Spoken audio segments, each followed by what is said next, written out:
Hello नमस्कार, मैं अनिल सक्सेना और अपने पेज 64 कक्षा 12 के सिलेबस में चैप्टर जैसा कि हमारा पूरा हो गया था इलेक्ट्रिक सर्किट। अब उसके न्यूमेरिकल करते हैं हम जितने हो पाएंगे उतने। एक न्यूमेरिकल ले रहे हैं।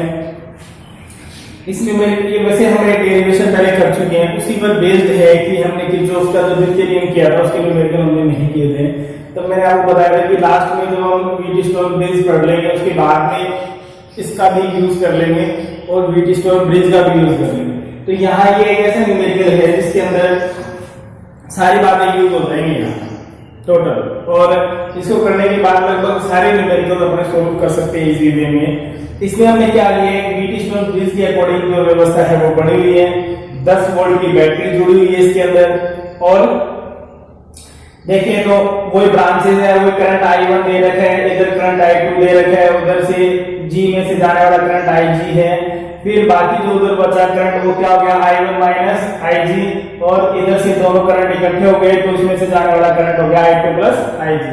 वहां हमने PQRS माने थे, यहाँ हमें वैल्यूज दे दी जाएगी और कुछ वैल्यूज पूछ ली जाएगी। तो जहां P हम लेते हैं वहां 100 ओम दे रखा है, जहां Q लेते हैं वो 10 ओम दे रखा है, जहां R लेते हैं वो 60 ओम है, और जहां S लेते हैं वो 5 ओम है।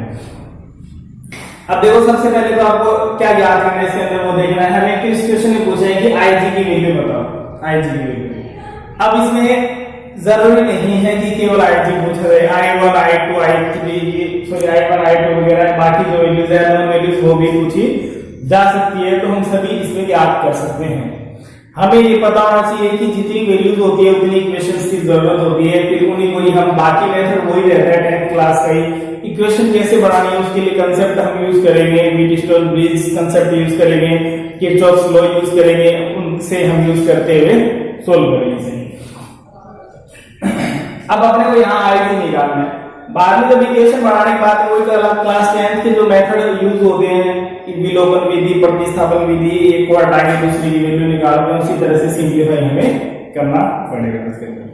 अब बात आती है कि हम इसके अंदर कैसे जो है वो बढ़ाए, पार्ट कैसे लेंगे इसके अंदर। तो यहाँ वही बंद भाग बढ़ाएंगे हम और उसके अकॉर्डिंग से सोल्व करेंगे। एक बंद भाग देखो ये बढ़ जाएगा, यहां से ये एक पार्ट बनेगा, उसी के अकॉर्डिंग हमें लेना है जो उस डायरेक्शन में है वो पॉजिटिव, जो उसके अपोजिट डायरेक्शन में है वो नेगेटिव। तो यहां से देखें तो I1 और IG दोनों एक ही डायरेक्शन में, ये बंद भाग ले लें, जो बंद भाग है A B D A, ये लेंगे A B D A, ये बंद भाग ले लें। तो इस बंद भाग में देखें तो वही क्या पड़ेगा, I1 इंटू R की वैल्यू क्या है 100 है, 100 को किससे मल्टीप्लाई कर देंगे I1 से, प्लस IG भी उसी डायरेक्शन में है, प्लस IG की वैल्यू कितनी है, यहाँ IG में जो रेजिस्टेंस है वो हमें दे रखा है 15 ओम दे रखा है। तो यहां से आ जाएगा IG यानी कि 15 गुना IG,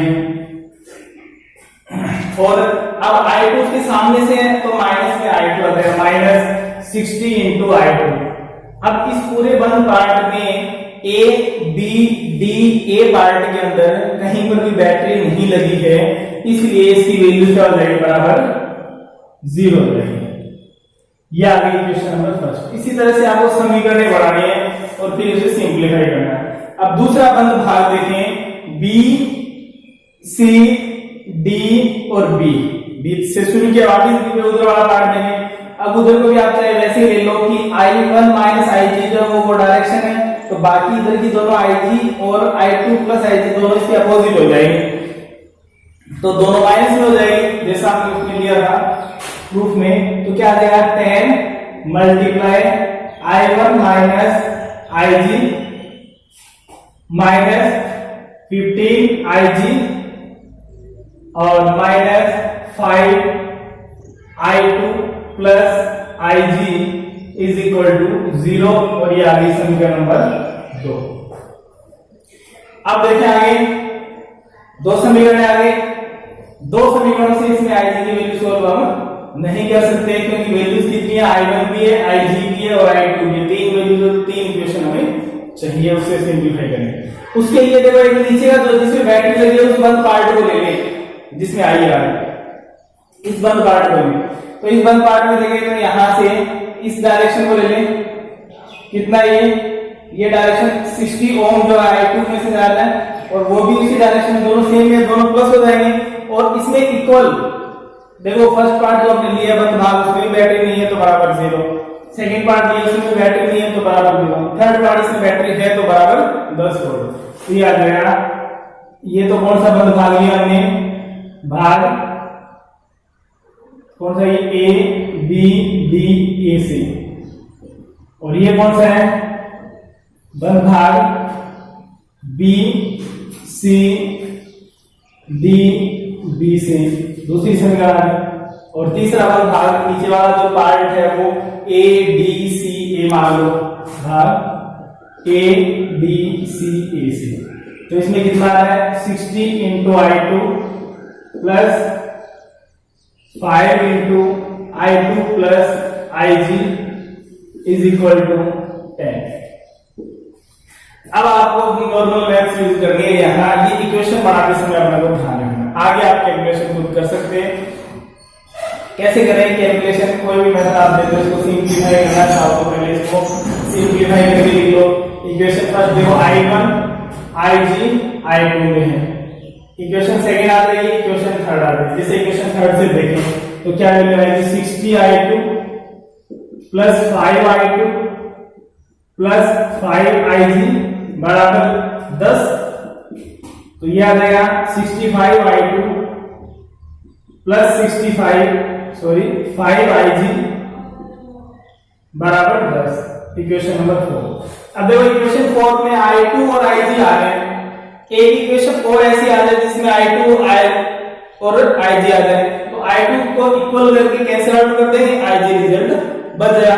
यानी अब हम इस इक्वेशन को एज इट इज रख लें। अब हमें इक्वेशन ऐसी लानी है जिसमें क्या है I2 और IG है। जैसे इस इक्वेशन में I1 I2 और IG आ रहा है, तो I1 को रिप्लेस करके नई इक्वेशन बनाते हैं।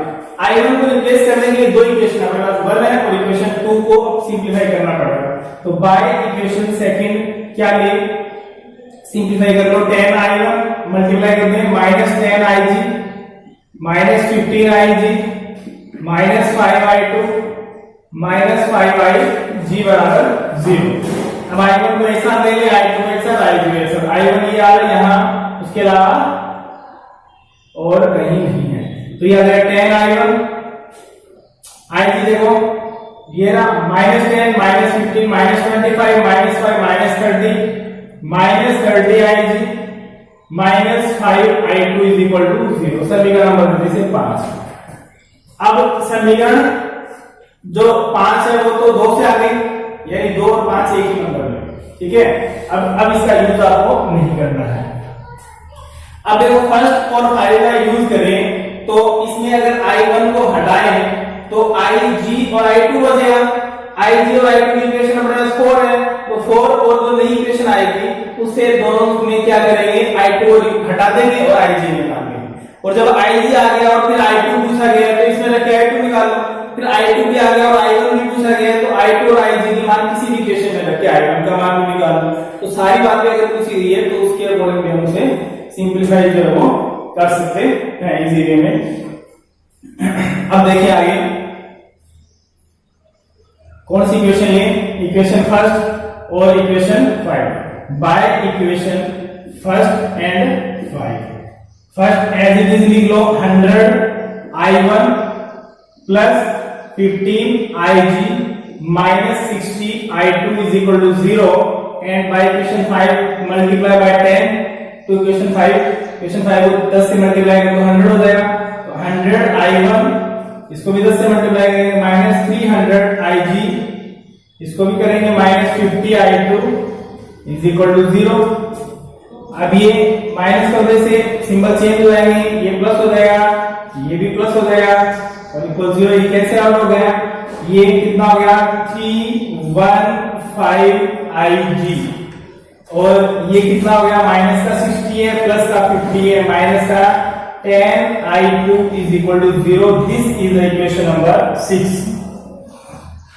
अब हमारे पास इक्वेशन नंबर देखो 4 और इक्वेशन नंबर 6 दोनों में क्या आ रहा है I2 और IG आ रहा है। I2 और IG इनको क्या करो कैंसिल आउट कर दो आप और इजी वे में इसका जो रिजल्ट है वो हमें मिल जाएगा। अब इसमें i2 को कैंसिल आउट करने के लिए देखो यहाँ 65 है या 10 है, तो क्या करेंगे, थोड़ी सी इसमें वैल्यूज ऐसी दे रखी है कि कैलकुलेशन ज्यादा है, ठीक है, एग्जाम में ज्यादा कैलकुलेशन आती नहीं है, लेकिन आ भी जाए तो आप इसको सिंप्लीफाई कर सकते हैं। बाद में जहाँ डिवाइडेशन की जो प्रॉब्लम आती है वहां लास्ट में आप जैसे मान लो ये आ गया 2/3115, तो आप उसको एज इट इज रख दो, आगे हम देख लो कितना करंट आ रहा है, उसको पॉइंट्स में वगैरह सोल्व करने की जरूरत नहीं है। अब इसको सिंप्लीफाई कैसे करें, i2 को हटाने दोनों इक्वेशन से, i2 को हटाने के लिए क्या करना है, i2 के जो मल्टीप्लाई में जो वैल्यू है वो क्या होनी चाहिए, इक्वल होनी चाहिए, 65 है ये 10 है, तो क्या करें, इसको 2 से मल्टीप्लाई कर दो 130 हो जाएगा, और इसको 13 से मल्टीप्लाई कर दो ये भी 130 हो जाएगा, तो ये प्लस माइनस में होगी, प्लस में कैंसिल आउट हो जाएगा, बाकी जो वैल्यू बचेगी वो आईजी की फॉर्म में आ जाएगी। इसका मतलब इसको 2 से, ठीक है, यहां लिख देता हूं मैं, इक्वेशन जो 4 है उसको तो मल्टीप्लाई कैसे करेंगे 2 से, और प्लस इसको करेंगे 13 से, इक्वेशन 6 जो उसको मल्टीप्लाई करेंगे 13 से, सोल्व करके लिख दो, याद देगा 1, 2 से करेंगे 130 i2, 2 से करेंगे 10 ig, 2 से करेंगे 20, इसको किससे करना है 13 से, तो इसको 13 से मल्टीप्लाई करके लिखो आप कितना आता है, 13 को 5 से करेंगे 65, ig के नीचे ig लिखेंगे 6, और 13 को 1 से करेंगे 13 प्लस 6 19, 1, और 13 को 3 से करेंगे 39 प्लस 1 40 ig, यह है 4095 बराबर 0, और ये प्लस की वैल्यू है, और इसको 13 से मल्टीप्लाई करेंगे तो ये माइनस का 130 i2, क्या किया है i2 के नीचे i2 की वैल्यू लिख दी और ig के नीचे ig, कैंसिल आउट हो गया, जोड़ दो इसमें 10 और जोड़ देंगे तो कितना हो जाएगा 4105 ig इज इक्वल टू 20 और ig इज इक्वल टू आ जाएगा 20 अपॉन, अगर ऐसे क्वेश्चन आ जाए तो आप इसको यहां तक आप इसको करके तो ज्यादा करने की जरूरत नहीं है, इसको सिंप्लीफाई करने की जरूरत है।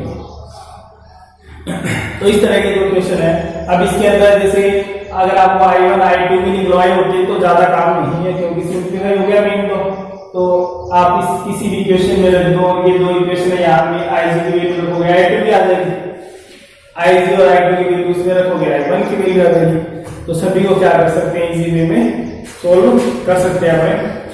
बाकी नेक्स्ट क्वेश्चन देखते हैं आगे। नेक्स्ट क्वेश्चन है हमारे पास, डायग्राम दिया गया है, क्वेश्चन आया है बोर्ड एग्जाम में। अब इसमें क्या कहा गया है कि धारा मापी अगर संतुलन की स्थिति में है तो उसी स्थिति में r का मान ज्ञात कीजिए। नॉर्मली क्या लेते हैं अपने वहां ऊपर क्या लेते हैं r और s, तो s की जगह r लिख दिया, s को हम एज्यूम कर लेंगे आप, और p और q की जगह लेंथ होती है तो लेंथ इधर भी दे दी तो अब उधर की नहीं दी, इसका मतलब ये है कि हमारे पास दो अननोन वैल्यू है, अननोन वैल्यू एक ही है। अब अपने को अंडरस्टूड होना चाहिए कि वायर की लेंथ कितनी है 100 सेंटीमीटर है, तो 100 माइनस l तो अपने खुद ही लेते हैं, l की वैल्यू ले लेते हैं, 100 में से घटा देते हैं, बाकी दूसरी वैल्यू आ जाती है, तो ये 20 सेंटीमीटर, उधर कितना आ जाएगा 80 सेंटीमीटर। तो यहाँ से अपने पास पहली बात तो क्या है, अज्ञात प्रतिरोध का मान कैसे ज्ञात करते हैं, नॉन रेजिस्टेंस जो वैल्यू निकालते हैं कैसे निकालते हैं, S is equal to 100 minus L upon L into R। 100 minus L करेंगे तो 20 घटा देंगे, कितना देगा 100 माइनस 20 बटे 20, और R की वैल्यू कितनी है 55, और S की वैल्यू क्या है ये यहाँ जो जैसे वैल्यू दे रखी है वैसे ही एज्यूम करना है, कंफ्यूज नहीं होना है हमें। S को तो सोल्व करना है, यानी S की जगह क्या दे रखा है R दे रखा है, और R की जो वैल्यू कितनी दे रखी है क्वेश्चन के अकॉर्डिंग हम ऐसे एज्यूम करते हैं वहां, तो एक ही बात है ऐसे लिख लेंगे। सोल्व करो आप इसे, कितना आ गया 80/20 मल्टीप्लाई बाय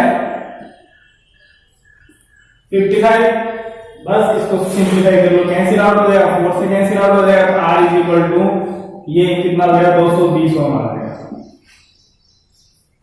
तो इस तरह के क्वेश्चन सिंपल क्वेश्चन पूछ लिए जाते हैं। दोनों तरफ की लेंथ लिख दें तो भी कोई खास बात नहीं है, नहीं लिखे तो भी कोई खास बात नहीं है, आपको एक ही बात पूछ जाएगी। और ऐसी कंडीशन में हमेशा संतुलन लिखा जाएगा कि सेतु संतुलन में है।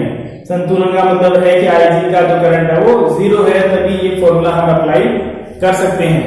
अब इसमें जैसे ये डायग्राम देखिए तो इसमें आपको ये चेक नहीं करना है कि यहाँ धारा लगा नहीं लगा या इसका की नहीं लगी है या सर्किट जो कभी कभी सर्किट ऐसे नॉर्मल ये भी नहीं लगाएंगे, नीचे बैटरी डायरेक्ट भी दे देंगे। तो हमें न्यूमेरिकल क्वेश्चन दिए गए हैं तो न्यूमेरिकल में हमें इतना कंफ्यूज होने की जरूरत नहीं है। न्यूमेरिकल केवल वो आपसे संख्यात्मक मान सोल्व करवाने के लिए आपको शॉर्ट में दिए जा सकते हैं। तो डायग्राम जरूरी नहीं है एज इट इज, जैसे अपने सर्किट डायग्राम है रियल में जब अपने एक्सपेरिमेंट करते हैं उसमें जो डायग्राम होते हैं वैसे ही हो, ऐसा जरूरी नहीं है। अब अपने नेक्स्ट देखते हैं नेक्स्ट क्वेश्चन।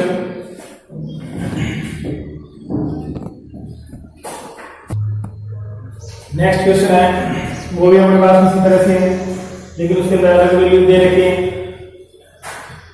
सर्किट में हमें रेजिस्टेंस दे रखे, करंट अब नहीं दिया गया तो करंट का हम यूज नहीं करेंगे। दूसरी बात क्या कहा गया क्वेश्चन में कि उस स्थिति में x का मान बताइए जब धारामापी जो संतुलन की अवस्था में होगा। धारामापी संतुलन में होगा, इसका मतलब धारामापी में जाने वाली धारा 0 है और संतुलन की अवस्था में होगा तो उसके लिए P/Q is equal to R/S होगा।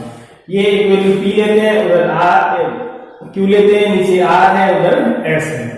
तो अब यहाँ जहां R लगा हुआ है पहले तो हमें इसको सिंप्लीफाई करना पड़ेगा कि R की वैल्यू क्या है, फिर वो पुट करेंगे R की जगह और फिर वैल्यू ले लेंगे। तो अपने पास जैसे देखें तो P मान लेते हैं कितना है 100 ओम है, Q कितना है 10 ओम है, R कितना है पहले हम इसको निकालेंगे यहाँ से X की फॉर्म में, ठीक है, X के रूप में R निकाल लेंगे और फिर S हमें दे रखा है कितना 5 ओम है।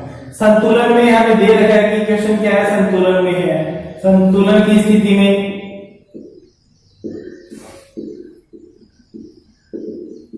P/Q इज इक्वल टू क्या होता है R/S। यहां इससे वैल्यू रखनी है। अब हमें पहले तो R की वैल्यू चाहिए, फिर वापस में रख के सिंपलीफाई करेंगे। चाहो तो आप यहां रख के फिर सोल्व कर सकते हो जैसे इजी है। अलग सोल्व करने को ज्यादा इजी है। देखो दोनों पैरेलल कॉम्बिनेशन में है, पैरेलल में क्या होता है 1/R is equal to 1/R1 plus 1/R2। Then by the diagram we can write as 1/R is equal to 1/x plus 1/100। LCM ले लो, कितना आ जाएगा 100x, क्या आ जाएगा 100 प्लस x। रिवर्स करना पड़ेगा, then r is equal to क्या आ जाएगा 100x upon 100 plus x। Question first दे दे इसे, क्वेश्चन फर्स्ट इसे दे दे, इसे क्वेश्चन सेकंड दे दे। अब बाय क्वेश्चन फर्स्ट क्या करेंगे, इक्वेशन सेकंड की वैल्यू पुट कर दे इक्वेशन फर्स्ट में पुट करेंगे तो p की जगह कितना है 100 है, q की जगह कितना है 10 है, r की जगह अब ये वैल्यू है 100x अपॉन 100 प्लस x और इसके डिवाइड में क्या है s है, कितना वैल्यू है 5। तो ये कैंसिल आउट हो गया, 5 इधर मल्टीप्लाई कर दो कितना हो गया 50 is equal to 100x upon 100 plus x। Multiply कर दो, क्रॉस मल्टीप्लाई, तो ये आ जाएगा 50 multiply 100 plus x is equal to 100x। Multiply करो कितना हो गया 5000 plus 50x is equal to 100x। 50x इधर आगे माइनस हो जाएंगे, 100 माइनस 50 करेंगे तो 50x, तो 50x इज इक्वल टू कितना आ गया 5000 and x is equal to 5000 divided by 50 cancel out हो गया, x इज इक्वल टू कितना आ गया 100। तो इस तरह से इसकी वैल्यू आ गई। तो जिस वे में हमें पूछा गया है कैलकुलेशन थोड़ा सा आप जरूर चेक कर ले। पिछला जो क्वेश्चन किया था उसमें भी कैलकुलेशन काफी थी, थोड़ा बहुत कैलकुलेशन में माइनर मिस्टेक हो जाती है, अगर हो जाती है तो फिर वो पूरे क्वेश्चन में चलती है तो लास्ट में रिजल्ट भी चेंज हो जाता है। तो ऐसा पॉसिबिलिटी है कि ऐसा हो सकता है क्वेश्चन में जो है वो माइनर मिस्टेक हो जाए तो वो आप थोड़ा खुद भी अपने अकॉर्डिंग करके देखें। अगर कोई गलती होगी तो आप करोगे तो सही हो जाएगा वो। तो इस तरह से क्वेश्चन जो है वो जिस